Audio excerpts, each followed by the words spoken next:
Assalamualaikum warahmatullahi wabarakatuh. Sahabat data yang berbahagia, salah satu kesulitan kita di dalam pengolahan data adalah ditemuinya pengetikan yang tidak sesuai dengan standar baku. Misalnya di dalam mengetik Kediri, ada user yang sudah mengetik dengan benar, ada pula user yang memandang Kediri terlalu pendek sehingga setiap hurufnya ditambah dengan spasi. Ada pula user yang mengetiknya dengan terburu-buru sehingga cukup diketik K kemudian diri. Untuk itulah fitur dari data validation sangat diperlukan. Fitur tersebut akan memaksa user mengetik dengan standar bakunya. Di samping itu, fitur itu juga berfungsi untuk mempercepat di dalam entry data. Terkait dengan pengamatan data, pada kali ini pula akan kita bahas fitur dari view fresh dan fitur dari data offset.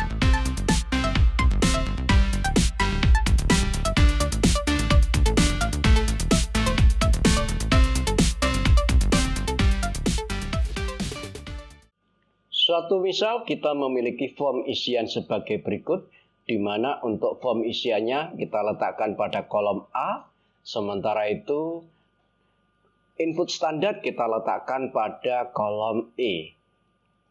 Untuk mengaktifkan data validation, kita select lebih dulu areal inputnya, misalnya mulai dari sel A2 sampai dengan sel A8. Selanjutnya, silakan klik menu data, kemudian pilih data validation. Pada setting, kita pilih list, kemudian sumbernya kita klik, kita select pada input standarnya, selanjutnya klik kembali. Pada pesan input, judulnya kita ketik, misal input data,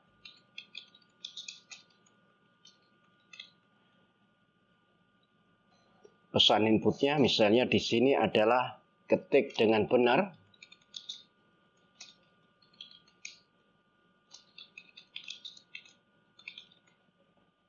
Selanjutnya pada pesan errornya, pada stylenya kita pilih stop, judulnya kita kasih peringatan. Kemudian pesan errornya, data Anda salah. Selanjutnya klik OK. Data validation telah siap kita gunakan. Kita akan mencoba memasukkan kota Jakarta, misalnya Jakarta, kemudian kita tekan enter. Ternyata di sini ada peringatan data Anda salah.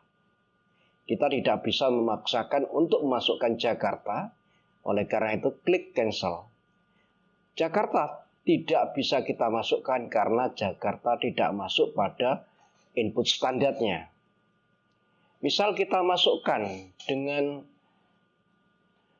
kota yang ada namun kita ketik dengan salah, misalnya Kedero. Enter. Ternyata kita tidak bisa mengetik dengan salah. Misal kita ketik kembali Kediri. Ternyata bisa kita masukkan. Karena memang ketikan kita sudah betul sesuai dengan standar pada input standar ini. Untuk input data ini, selain kita ketik, kita juga bisa memilih. Untuk memilih, silakan klik anak panah ke bawah, kemudian klik kota mana yang kita kehendaki.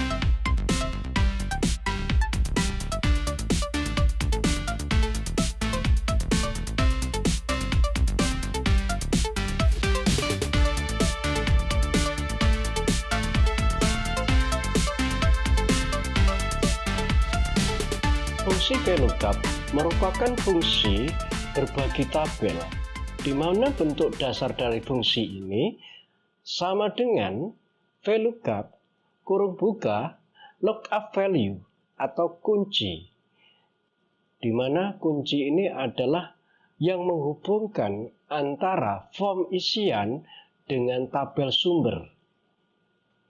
Titik koma, tabel array atau tabel sumbernya, titik koma, kolom indeks merupakan kolom yang akan kita ambil datanya, titik koma, rank lookup.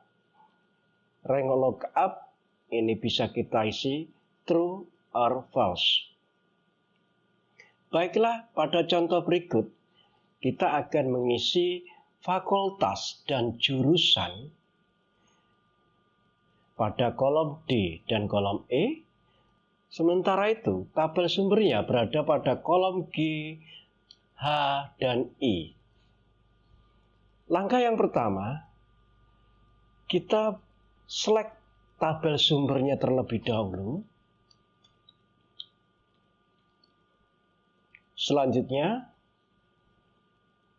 pada name box kita isi kode garis bawah fact.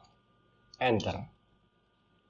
Selanjutnya kita akan mengisi fungsi VLOOKUP-nya sama dengan VLOOKUP kurung buka, kuncinya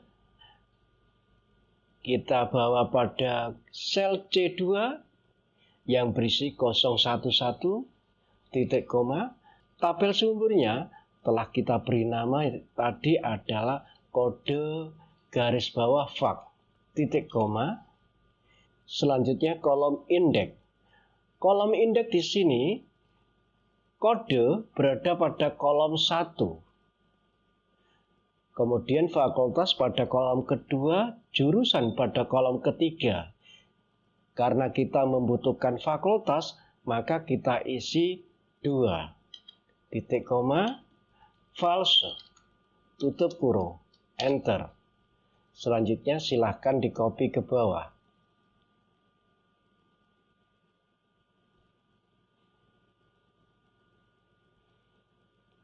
Untuk jurusan, lakukan hal yang sama, yaitu sama dengan VLOOKUP.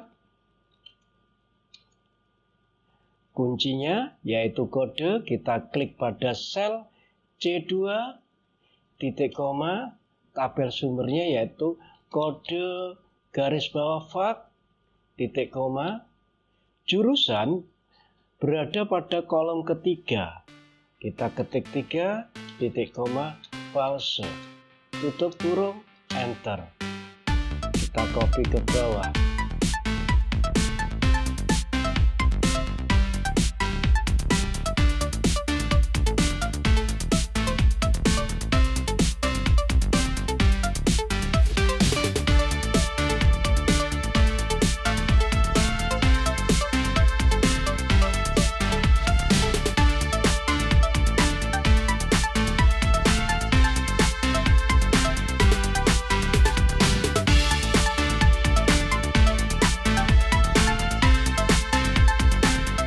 Memudahkan pengamatan terhadap data, kita bisa menggunakan fasilitas dari Microsoft Excel yaitu View Fresh Frame, di mana menu tersebut berfungsi mengunci baris dan atau kolom tertentu meskipun tabel kita scroll ke bawah.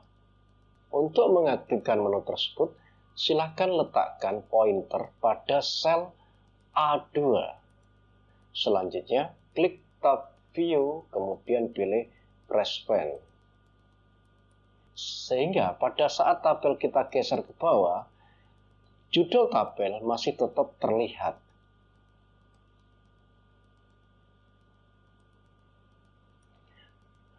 Untuk mengembalikan ke kondisi awal, silakan klik Fresh Frame, Unfresh Frame.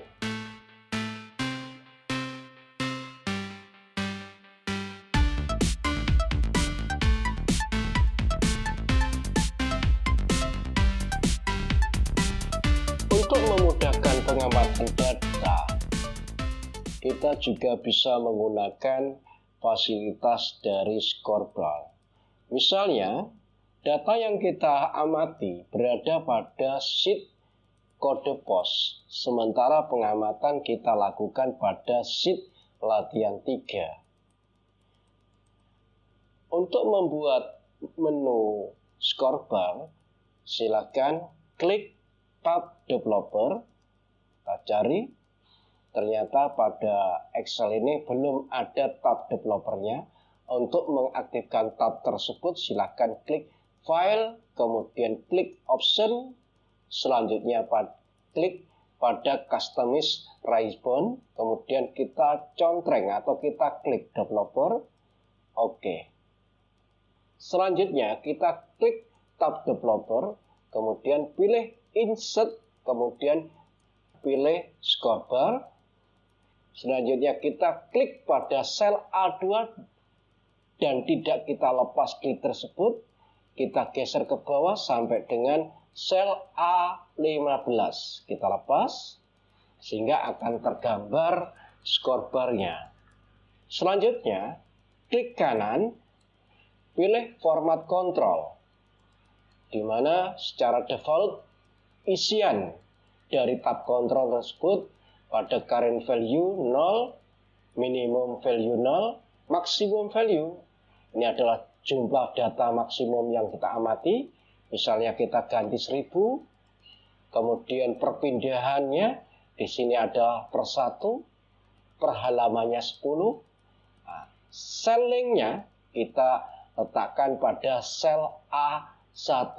Kita klik sellingnya, klik pada sel A1, klik OK. Selanjutnya kita masukkan formulanya sama dengan offset, kurung buka, kita beralih pada sheet yang hendak kita amati, yaitu pada sheet kode pos. Selanjutnya kita klik pada sel A2, titik koma, kita kembali lagi pada sheet latihan 3.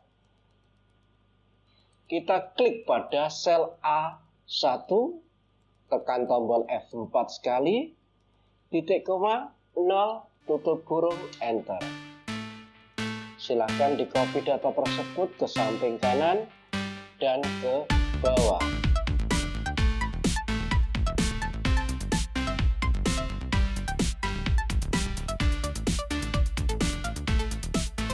Cukup sekian pembahasan kita kali ini. Jika dirasa bermanfaat, jangan lupa klik like and subscribe. Saya Tiskian, wabillahi taufiq wal hidayah. Wassalamualaikum warahmatullahi wabarakatuh.